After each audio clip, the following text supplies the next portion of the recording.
Bueno, estimados estudiantes, estamos en la semana 7.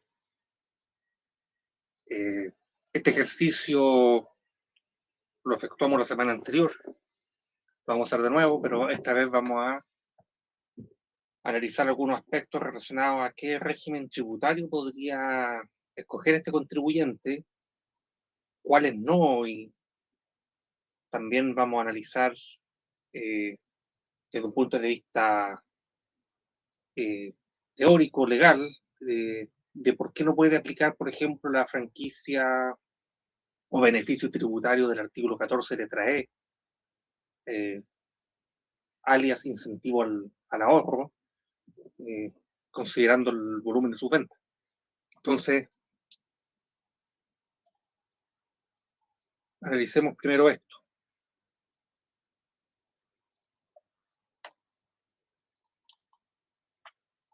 Resultado financiero lo vamos a obtener del estado de resultado. Depreciaciones las vamos a obtener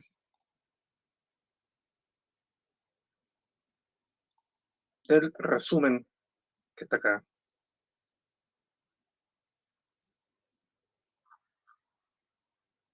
Depreciación, producción.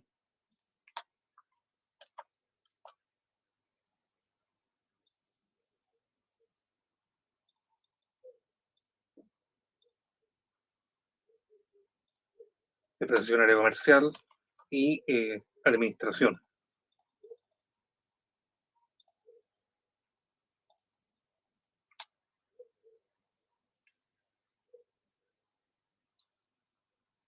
Luego tenemos la pérdida por resultado de inversiones permanentes. ¿Por qué hay que agregarlo? Porque son ingresos que están exentos de primera categoría para que los recibe porque ya fueron afectados por impuestos de primera categoría en la sociedad donde se generaron. Entonces, si el ingreso es deducción, la pérdida es agregado. La idea es anular el efecto, básicamente. Entonces, si esto está restando, descontando el resultado financiero, nosotros debemos agregarlo. Esa es la lógica.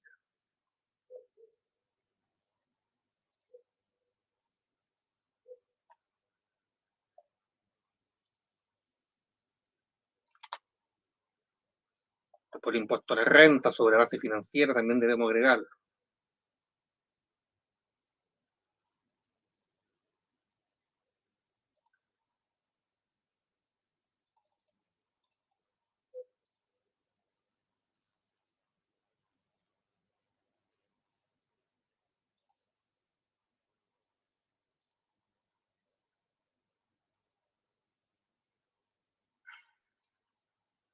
Tenemos la provisión de incobrable. También debemos agregarla. Provisión, obsolescencia de materias primas y productos terminados. Provisión por contingencia.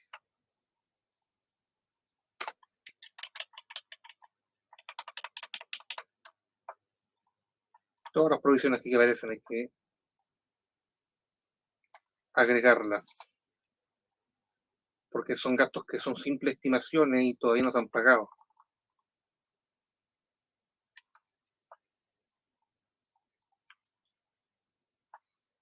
Después tenemos gastos rechazados atribuibles al socio y otros que son de la empresa.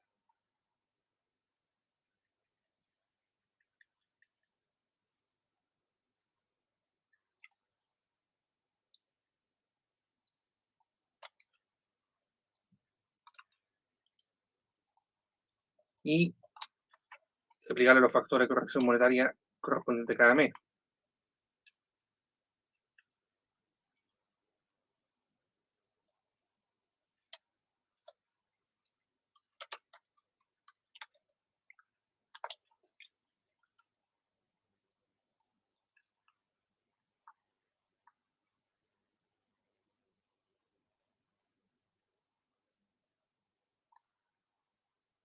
Después tenemos la corrección monetaria del activo fijo. Esta empresa aplica NIF, pero el artículo 41 del impuesto a la renta, que habla sobre la corrección monetaria, aún sigue vigente. Y la otra cuestión que debemos analizar es cuál será el régimen tributario en el que podrá este contribuyente estar adscrito. El régimen tributario que por deducción, por añadidura, por defecto, estaríamos aplicando acá es el régimen general con imputación parcial de crédito, artículo 14, letra A de la ley de impuesto a la renta. Aunque no lo diga, sabemos que estamos aplicando ese régimen por la forma en que se determina la base imponible. Hay que acordarse que la base imponible en el régimen general se determina a partir del resultado financiero, generando los agregados de deducciones y aplicando la corrección monetaria, mientras que en los ProPyme no hay corrección monetaria para efectos tributarios.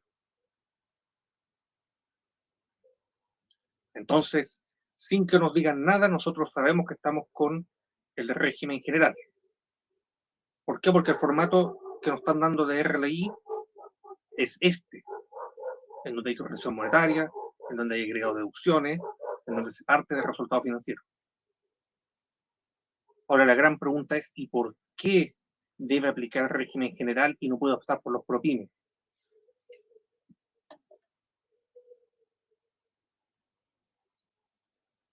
¿Qué dice el ProPyme?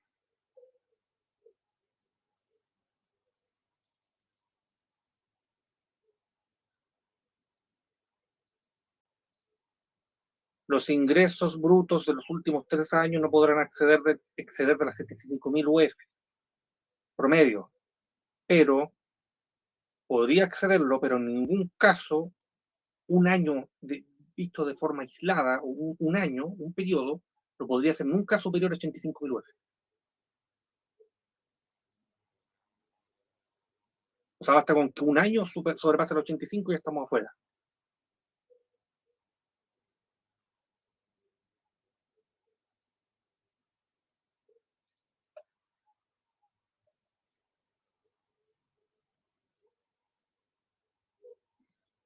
Eso es importante tenerlo a la vista. No podemos sobrepasar los 85.000 UF.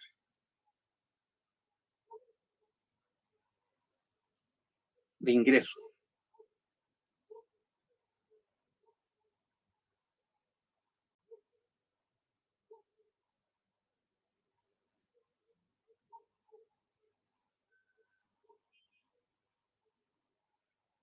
Entonces, vean.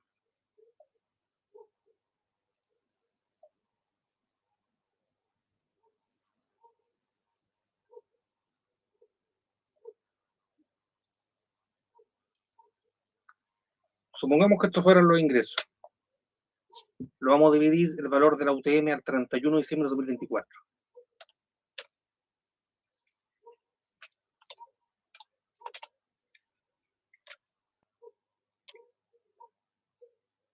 $36.733,01. Tenemos 270.301 UF. Y el tope era 85.000.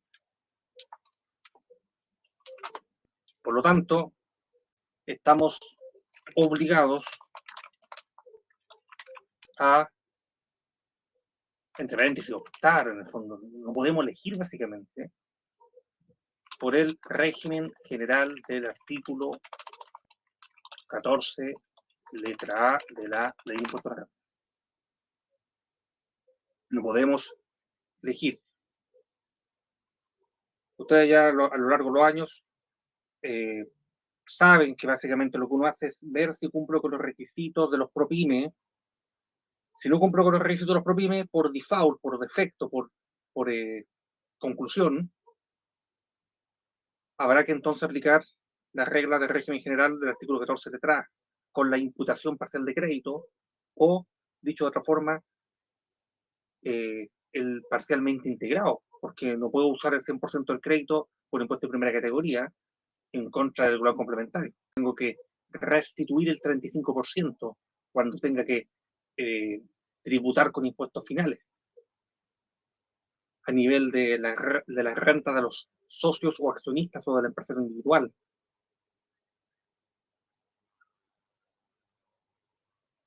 Entonces, por eso esta empresa tuvo que optar, entre comillas, tuvo que conformarse con el 14 detrás, no había otra opción, por el alto valor de sus ventas. Los ingresos sobrepasaron los 85.000 UF, por lo tanto no había otra opción que quedarse en 14 detrás. Y por eso determinamos la renta líquida imponible de esta forma, a partir del resultado financiero, con los agregados de deducciones y aplicando los ajustes por corrección monetaria, el artículo 32 del impuesto de renta, a propósito del artículo 41 que nos dice cómo debemos calcular.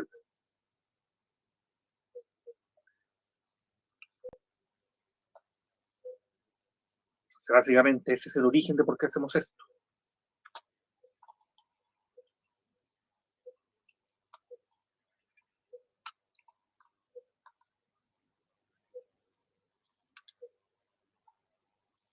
Después tenemos la utilidad por inversiones permanentes.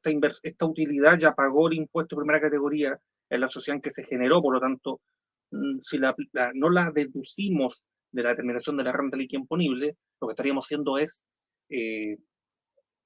grabar dos veces con el mismo impuesto, lo cual no procede, por lo tanto debemos deducirla, toda vez que si no lo hacemos, estaríamos grabando dos veces una misma renta con primera categoría.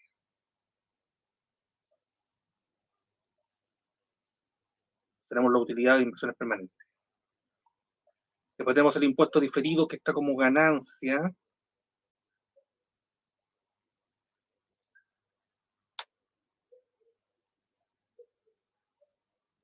Este gasto sin respaldo lo voy a eliminar porque básicamente aquí vamos a tener que deducirlo porque se va a afectar con una tributación distinta, que básicamente es aplicarle un 40% en carácter de impuesto único. Después tenemos la corrección monetaria que verá el propio tributario. Eso sí podemos deducirlo porque la ley nos permite en este caso rebajar la corrección monetaria que verá el propio tributario inicial.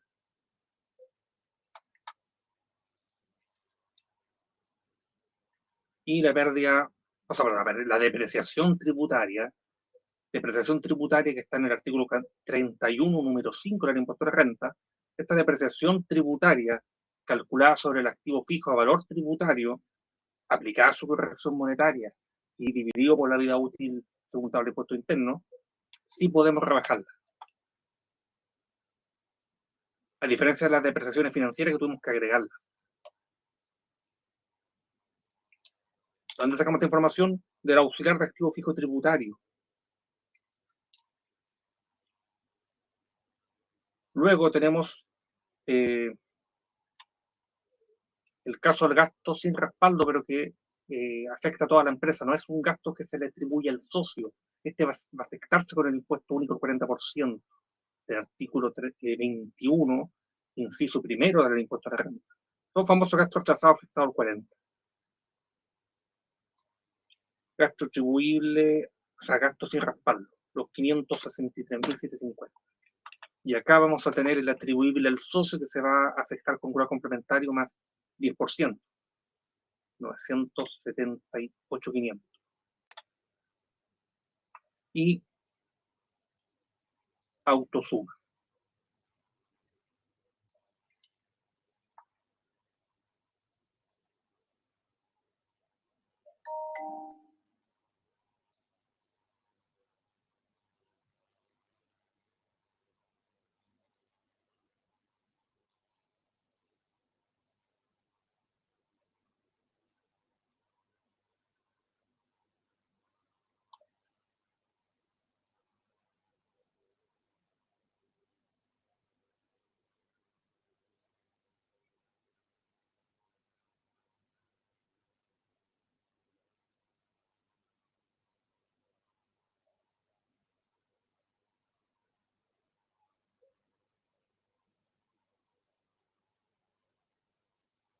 Y ahora lo que tenemos que analizar es si podemos o no aplicar el beneficio El artículo 14 letra E del impuesto a la renta. ¿Qué límite tenemos ahí? Habría que ver el artículo. Veamos la ley. Incentivo al ahorro para empresas con ingresos brutos anuales inferiores a 100.000 unidades de fomento. Ingresos brutos del artículo 29 del impuesto a la renta inferiores a 100.000 UF. Puede ser 14A, D, da lo mismo, pero tiene que ser inferior a 100.000 UF. ¿Qué tenemos nosotros? Tenemos ingresos brutos de 270.307 UF. Estamos sobre las 100.000. El tope del artículo 14, letra E, es de 100.000 UF. Entonces, no podemos aplicar el incentivo al ahorro del artículo 14, letra E de la LI, porque los ingresos brutos del artículo 29 son mayores a 100.000 UF. Por lo tanto, el artículo 14, letra E, en este caso, no aplica. Por lo tanto, acá, 0. Y nuestra renta líquida imponible va a ser el mismo valor de la pre-renta líquida imponible, porque el 14, letra E, no aplica, porque tenemos ingresos superiores a 100.000 UF. Y la norma nos exige que sean inferiores. Entonces, no podemos usar eso.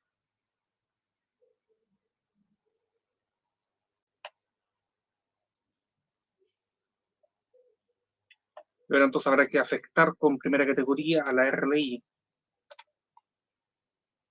El gasto rechazado del 40, su base va a ser los 563, porque el gasto sin respaldo.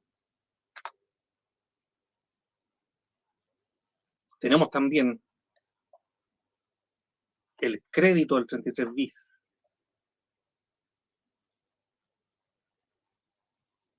Eso hay que ir a buscarlo a los otros antecedentes. Acá, crédito 33 bis. Tiene que estar en el activo. 7.500.000.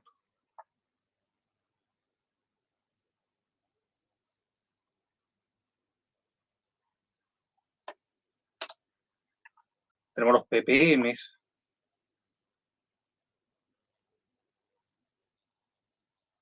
También vamos a tener que ir a buscarlo. PPM, 32 millones. Y el crédito SEMSE también lo vamos a buscar.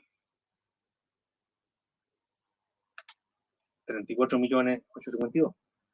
¿Qué pasa con esto? Estos tienen corrección monetaria. El caso del PPM. Nosotros lo agregamos acá a la RLI. También agregamos la corrección monetaria del crédito SEMSE. Entonces vamos a tener, por un lado, la rebaja del crédito del 3 bis, por otro lado, la rebaja del PPM con su corrección monetaria, y por otro lado, la rebaja del crédito SEMSE con su corrección monetaria. Y ahí tenemos un aproximado de cuánto es lo que tenemos que pagar de impuestos. ¿Qué habrá que hacer ahora? Completar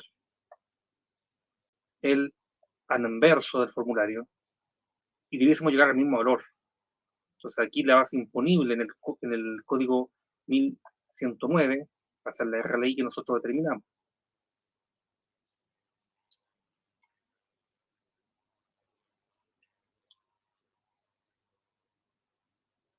Acá va a ir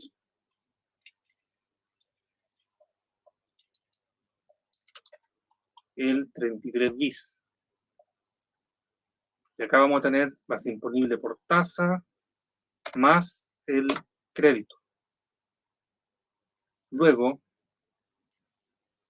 aquí vamos a tener los gastos rechazados efecto al inciso primero, artículo 21, los que están con el 40% de impuesto en carácter de único, la base imponible, y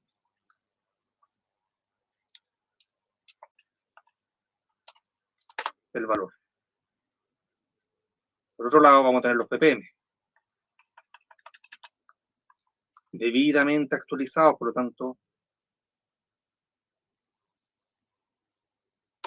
va a ser el valor de ahí, 42 millones, que ya incluye la corrección monetaria, que fue agregado a la determinación de la renta libre imponible, asumiendo que no se contabilizó la corrección monetaria del ppm, pero lo que se estila hacer es contabilizarla.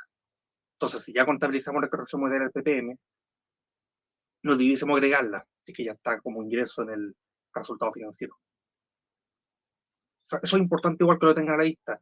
Los agregados de deducciones no son una cuestión mecánica. ¿Por qué aquí están agregando la corrección monetaria del ppm?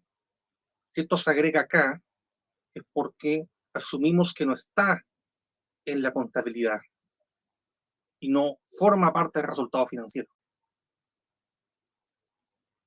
Si formara parte del resultado financiero, que es lo que se estila hacer es igualar el ppm según contabilidad con el ppm según impuesto interno, en ese caso no habría que agregarlo a la determinación de renta líquida imponible porque ya estaría incorporado en el resultado financiero. Acá se agrega porque se asume que no está incorporado. El ppm está valor nominal, no le aplicaron la actualización por IPC. Entonces, como no lo hicieron, lo hacen acá a través de la renta líquida imponible, los 9.800.500, pero es porque no está en el resultado financiero. Si estuviese aquí, yo no debiese agregarlo. Y si lo agrego, bueno, voy a estar pagando impuestos de más, básicamente. Luego tengo el crédito por gasto de capacitación del franquicia SEMS. También la rebajo con su corrección monetaria. Y para efectos de control, vamos ahí a ese resultado, restarle el de acá. Tenemos 225.500 de diferencia.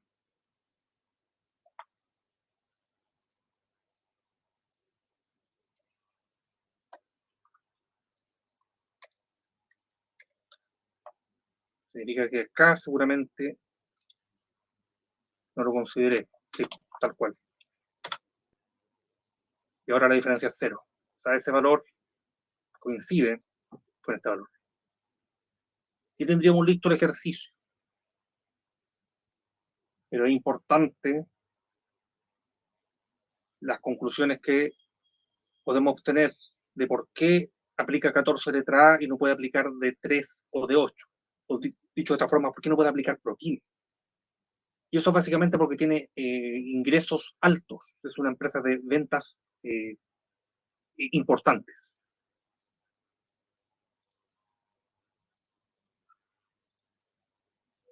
Entonces, básicamente,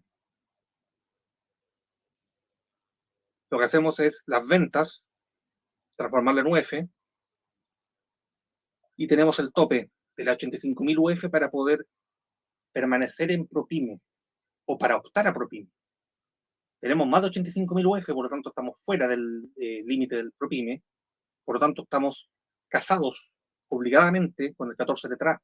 No tenemos otra opción. Tenemos que, nos guste o no, casarnos con el 14 letra A, con el régimen general. Y luego tenemos el otro tope para aplicar el 14 letra E, que es el beneficio de poder rebajar un 50% de aquella utilidad reinvertida en la empresa sin considerar los gastos rechazados. Pero en este caso no vale la pena ni siquiera molestarse en calcular dicho valor, porque el límite de ingresos para poder optar a ese beneficio es de 100.000 UF y nosotros tenemos 270.307 UF. Estamos más del doble. Por lo tanto, tampoco podemos aplicar ese beneficio.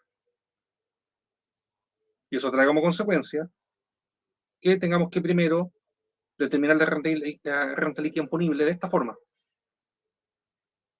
Incluso sin aplicar artículo alguno, sin leer el código tributario, la ley de impuestos de renta, en este caso, sin analizar nada, nosotros vemos este formato y sabemos automáticamente que estamos con régimen general. O sea, ustedes obviamente lo ven y saben que están con 14 detrás, lo tienen claro.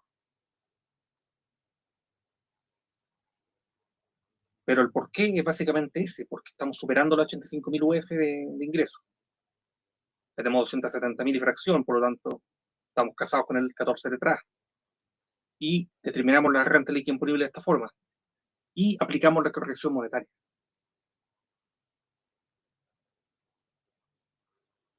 Con NIF, como no hay corrección monetaria, esta va a ir sí o sí. La del activo fijo, con NIF la vamos a tener. Esta que está en amarillo, el PPM, va a depender si la empresa contabilizó o no el ajuste por IPC del PPM. Si la empresa contabilizó como ingreso el ajuste del PPM para quedar cuadrado con lo que dice el servicio, entonces eso que está en amarillo no tendríamos que agregarlo porque ya estaría incluido ahí. En este caso no lo hizo, por eso se agrega. Y la corrección monetaria de crédito SEMS igual, si la empresa la contabilizó como ingreso, no habría que agregarla, en este caso no lo hizo, por lo tanto lo agregamos. Eso es importante igual que ustedes sepan que todos estos ajustes que hacemos acá no son mecánicos, es porque no está incluido acá el ingreso y es porque está rebajado acá el gasto. Entonces cuando tenemos un gasto que no procede, lo agregamos. Cuando tenemos un ingreso que no es ingreso tributario, lo deducimos, como el caso de la utilidad por inversiones permanentes, que ya pagó impuesto de primera categoría en donde se había generado, o el impuesto diferido que estaba como ingreso, tenemos que deducirlo porque no es un ingreso para efectos tributarios. Y si hay algún ingreso tributario, como la corrección monetaria del activo fijo, que no está contabilizado, debemos agregarlo.